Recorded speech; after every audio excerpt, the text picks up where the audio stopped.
Hello, everybody. Welcome back to Networking with Nathaniel. This is episode 16. Wow, 4 months in a row now. I have the pleasure of being here with Edgar Vargas today. He's somebody that I met through Sub 2. He's been in about Sub 2 about 4 months now, and he's got a lot to talk about on his journey. Edgar is a father of five boys. Wow. I can't imagine. I got two. They're already a handful. Five boys. He's happily married. He does have a W-2. He works as a technical support engineer, so he provides, technical support and advice to engineers out in the field while they're repairing. I believe it's like medical equipment. We didn't talk about the W-2 too much, Edgar. We like talking about real estate.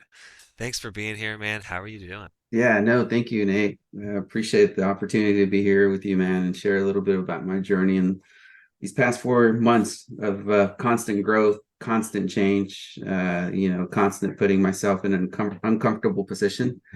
Mm. Doing something that I've been passionate for the past 18 years. It feels weird, right? When you're transitioning into something that you don't know and there's a lot of unfamiliarity, but this community's been amazing. They've embraced your support. Other members in the community have supported me, and it's just like it's take action, make something.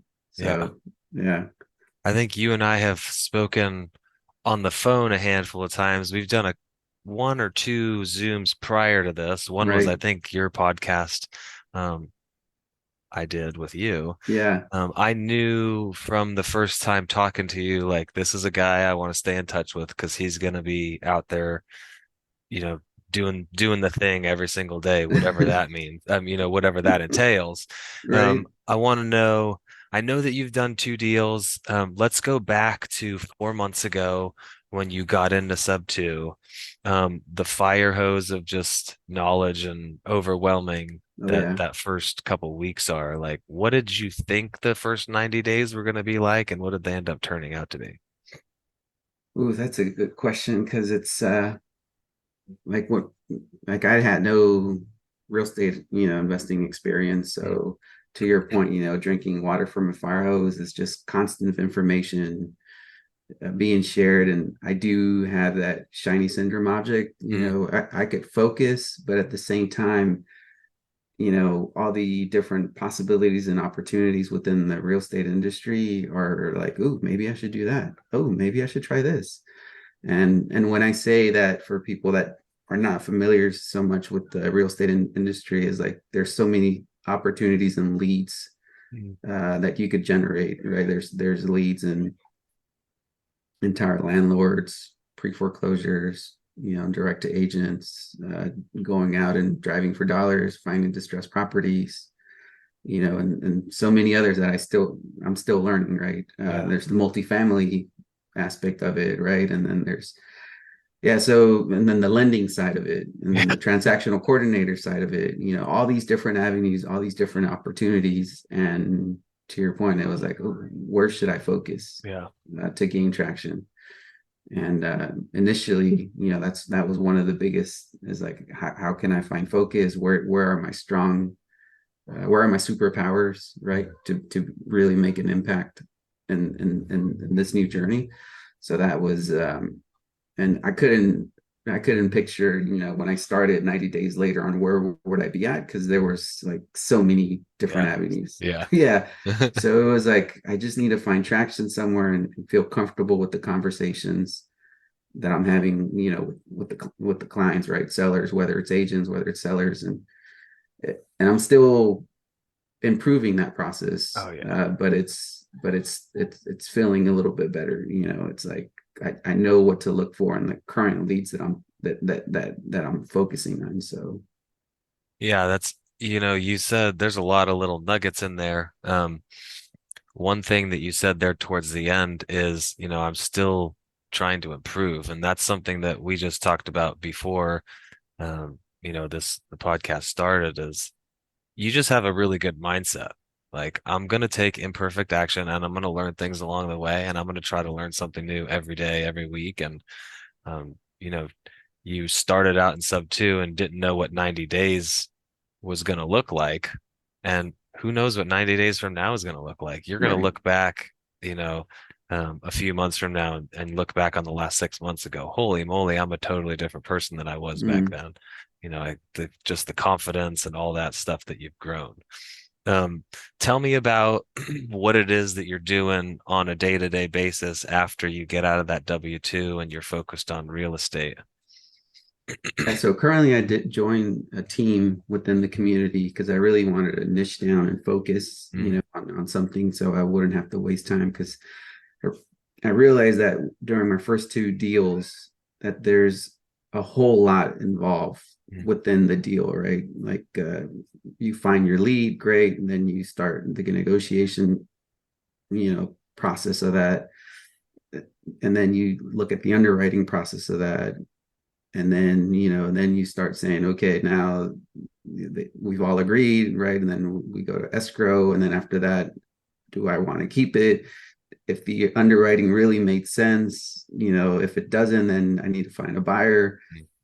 So that was my first like 2.5 months. Like when I was learning, I was like, maybe I should just do this by myself. And even though I was able to get those two deals, I came to the realization that I needed to find a team where I could just hone on the craft. And currently, my focus is just direct to agent, low equity, Okay. which there's a lot of us targeting that, but I figure that with the current time restraints that I have, right, with my W-2 family commitment, I could easily, once I get off of work, because I work here from home, be able to jump on that list and start making calls and start making conversations with the agents and start making relationships. Yeah.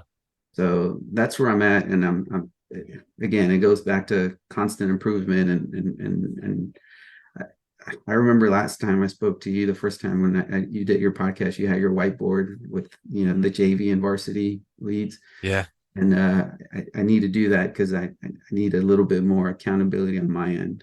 It's you really realize it's like I need to track my KPIs better, and I can sit down and make calls, but then yeah, it's just that, it's like KPIs, more accountability, because it doesn't matter how many no's you get, right? Because you're gonna have to go through a set of no's to get Yep. to that one yes. So Yep. Are the KPIs something that you're getting from your team, or is that more a personal, like you got to keep track of that stuff for your own? it's personal. Okay. Yeah. Yeah. They did put like a sheet, right, where we put our own personal KPIs. Okay. So, just I just need that to be able to track Let's myself a little bit better and Let me see if I'm going to put you on the spot here. What are some KPIs that you want to track? yeah, so I mean, the main KPI is just being able to really time slot. Like, I would want to say, I've been thinking maybe like just doing 6 hours a week, Okay. just dedicated to the phones, Hmm. um, and then being able to really hone, like, nail that, right? Like 6 hours, it's a must. Yep. And then be able to relate, communicate that across to the family as well. Hey, I need to put an hour here, hour here, hour here, right? Time block it so everybody's on the same page. Yep. Because I feel sometimes it's not right where I just spend, like, the day off where I need to get stuff around the house, right? And it's like 10 hours go by and I'm inside the house and the wife's Yeah. like, oh, we need to do this and that. And, It's easy when you're working from home too. You're just you like, oh know, yeah. yeah. So being really intentional with that Hmm. time blocking, that's where I need to get improvement, and I need to gain a little bit more, I need to be more accountable on that on my end Yeah. to be able to get to that next level, I love that. Are you using like a physical calendar or do you use like I use Google Calendar? That's just what I use for all my time block and stuff. What's been working for you or hasn't been? Yeah, so I tried the phone calendar, but I think it's just too much distraction. So I was talking to my wife Sophie. I was like, we need to put something on physical that I can see. Either like I was even thinking maybe just putting it in the room as soon as I wake up, get out of bed, I see it. And it's Mm, like, oof, triggers, It's yep. like, hey, this is focus. I was gonna start journaling, Because I know Caroline Kane, one of the community members, she's a leader within the community that does the daily dials. Yep. She recommended a performance, um, journal. So Let me see if I, was it this one? that's the Oh, one. wait. Yeah, I saw it. I saw it. There it Dang, what the is. heck? That's It the doesn't want one. The it doesn't want to performance show. planner. Yeah. Yeah, I got to see it. Yeah, that one right there, my Yeah. friend. The high Yeah, performance one. so I was talking to my wife, we got it, and I look at it and it's, one thing, it's like again, goes back to intentionality, right? It's like if you really want to be, you have to be disciplined. And it's a challenge, right? It's a challenge for all of us to really be that disciplined enough to be able to say, I'm going to do this. You're doing Um, it though. I want you to take a second here, and it's something that we've done this a couple times now on the podcast, is just give yourself a pat on the back, Edgar, yeah. because we don't do it enough. Yeah. We used to do it when we were little kids, but you're the two deals that you've done aside, because uh, you know, what did they say?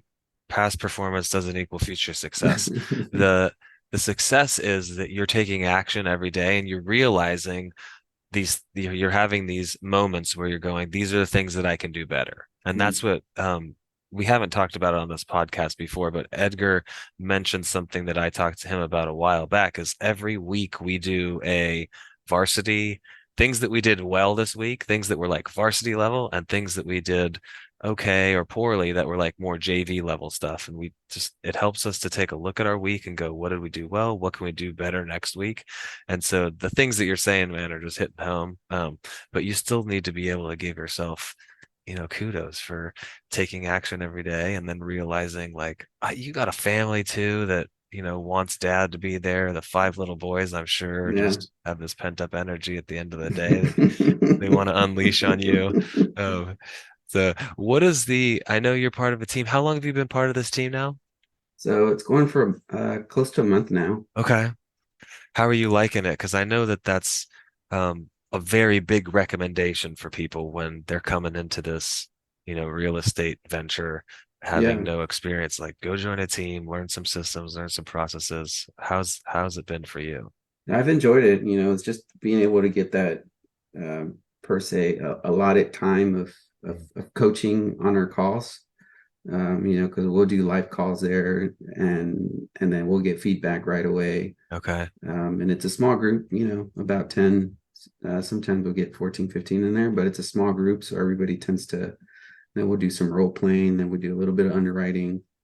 And it works, right? And especially that if you really want to get good at conversations, you want to be able to focus on that, right? To be able to, Yeah. because again, it's how you communicate, how you explain subject to, for example, right? That if you don't have a good way of being able to bring up that conversation, and then right away, agents are putting their fist up and Yeah. Yeah. guard up and They're hearing a lot of YouTube investors is like what I like to call them. right. They see, Pace is the number one guy out there as far as creative goes. But you can't learn everything just from a 10-minute video. It No, takes, it yeah, takes consistency. It takes knowing people like you're talking about, joining a team and getting experience from people that are a little bit more seasoned than you, saying, hey, right. say this, don't say this,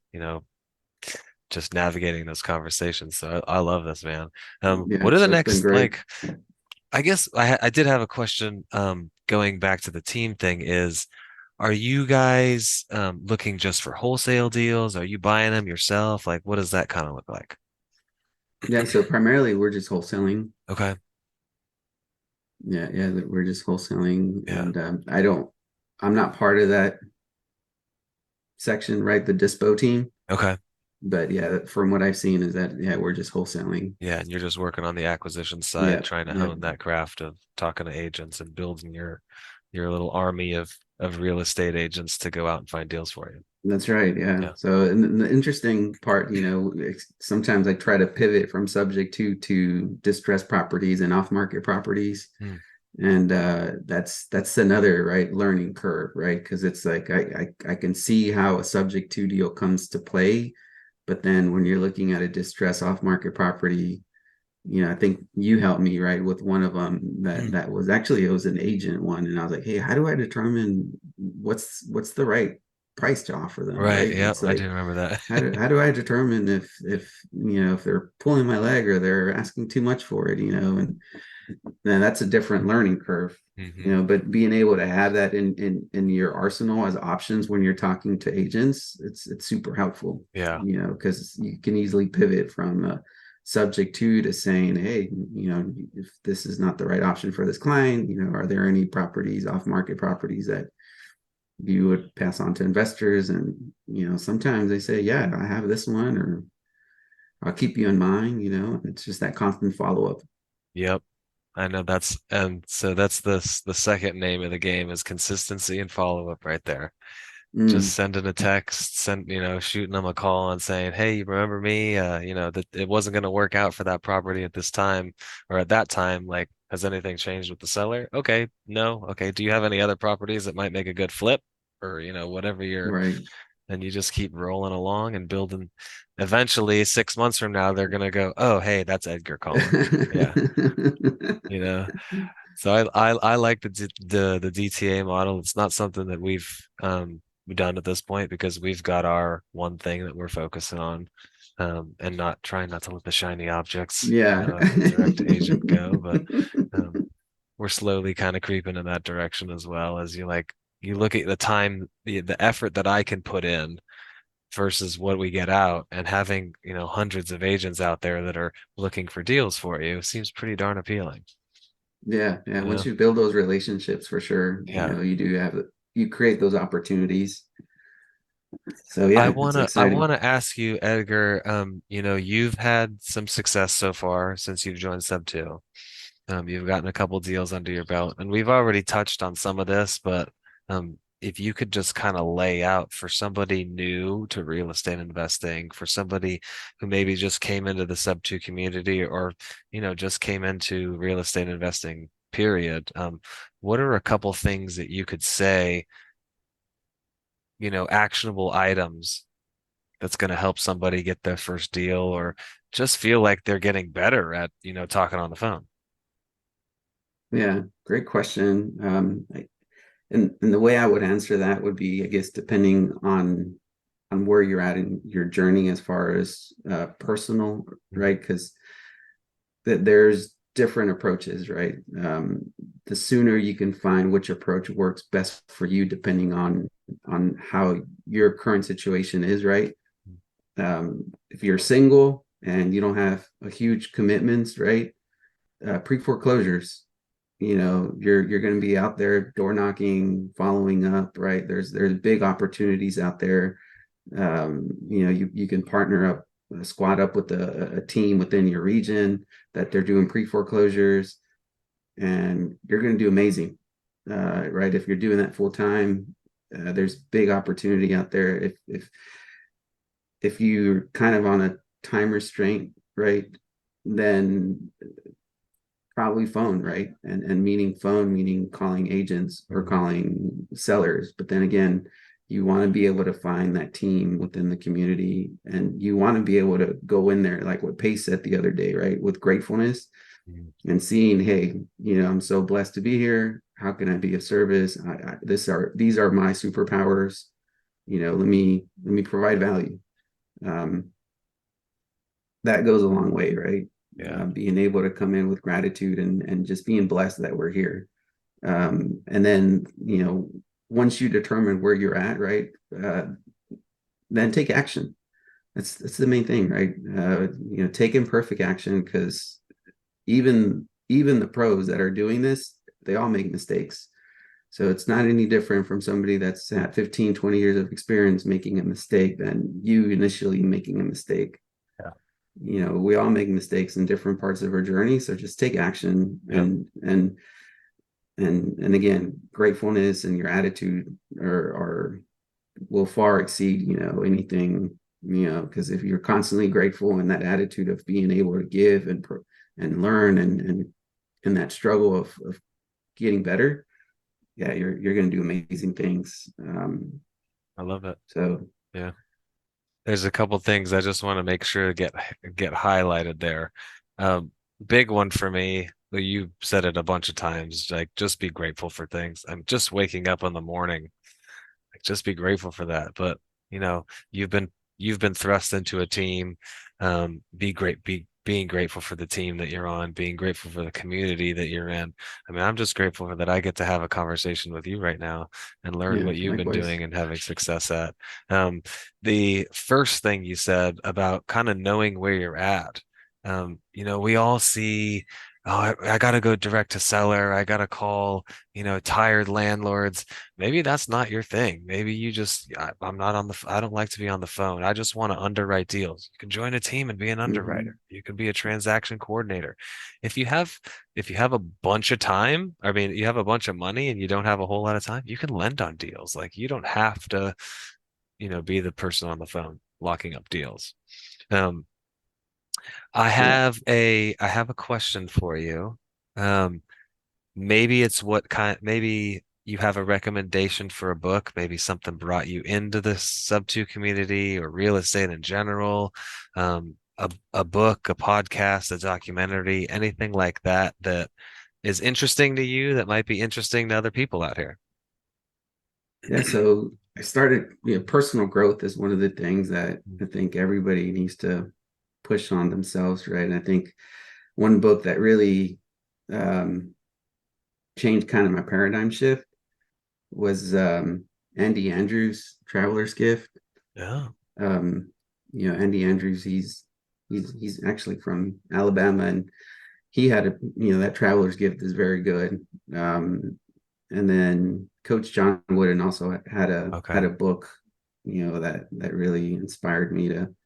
Yeah. It's funny thing that sometimes you get these books presented to you when you're younger, and it's like, okay, yeah, sounds good. And again, it goes back to where you're at in the stage of your life. That some of these books will resonate more with you than others. Yeah. Because a lot I've always hear that things are in the books, they're repetitive, but sometimes where you're at in life, right, you can resonate more with it. Yeah. um, but yeah, those John Wooden and Buddy Andrews, Yeah. Andy What's Andrews, the, I forget what the name of the John Wooden book. It's been a long time since I read that one. I can picture the cover though, in my head.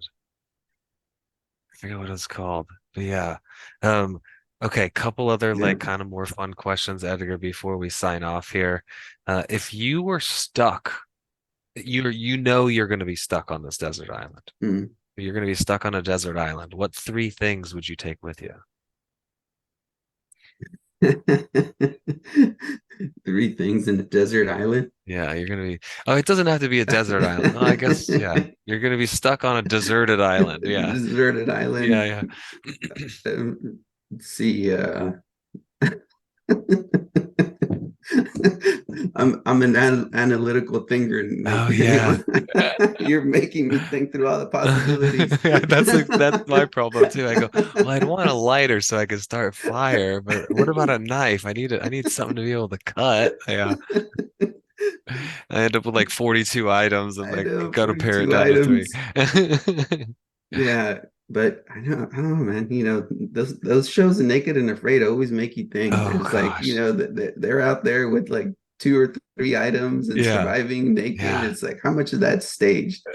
I think, yeah, more than Yeah, we but for sure, probably realize. something that would help me cut, Yeah.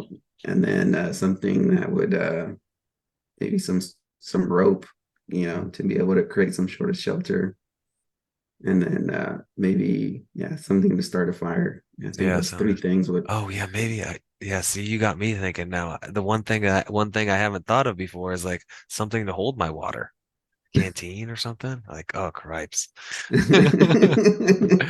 All right, one more. Let's see if this puts you on the spot a little bit less. Once your time here is done, you have you're going up to heaven or whatever you believe is the Uh-huh. next step. What do you want your legacy to be left behind? What do you want people to remember you for? Yeah, I think that I was a giver, Mm. that I give everything, that I was more of a person that helped people build, because I think Zig Ziglar, that's another mentor of mine, right? He's like, hey, if you help other people get what they want, in return, you'll get what you want. But I think that's what, at least from my perspective, I think that's our purpose, to be able to serve others Mm. while we're here. And I think if I pass that on to my sons and they're able to create that, same steps of being the givers and being able to help others, um, yeah, that would make, from heaven, I'd be like, all right, you guys are doing it. Good Yeah, job, boys. I love that. Have you read The Go-Giver yet?